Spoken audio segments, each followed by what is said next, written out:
আসসালামু আলাইকুম ওয়া রাহমাতুল্লাহি ওয়া বারাকাতুহু। প্রিয় বন্ধুরা, কেমন আছেন সবাই?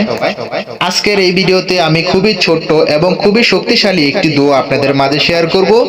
যে দোয়াটি পাঠ করলে মহান আল্লাহ তাআলা আপনাকে হারাম খাওয়া থেকে দূরে রাখবেন এবং এই দোয়াটি পাঠ করলে জীবনে শান্তি ও সন্তুষ্টি পাবেন। যদি কেউ এই দোয়াটি পাঠ করেন তাহলে আরো চিন্তা ও যদি কোনো মনে কষ্ট থেকে থাকে সেগুলো থেকে মুক্তি পাবেন ইনশাআল্লাহ।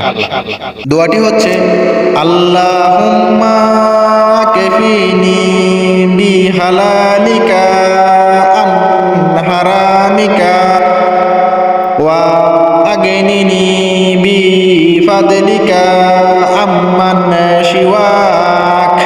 আলহামদুলিল্লাহ, দোয়াটি অনেক ছোট কিন্তু এর ফজিলত অনেক বেশি, তাই সবাই বেশি বেশি পাঠ করার চেষ্টা করবেন। তো ভিডিওটা যদি ভালো লেগে থাকে তাহলে অবশ্যই একটা লাইক, আর এমনই নতুন নতুন ইসলামিক ভিডিও পাওয়ার জন্য প্লিজ আমার এই চ্যানেলটাকে সাবস্ক্রাইব করে দিবেন। সবাই ভালো থাকবেন, সুস্থ থাকবেন। আল্লাহ হাফেজ।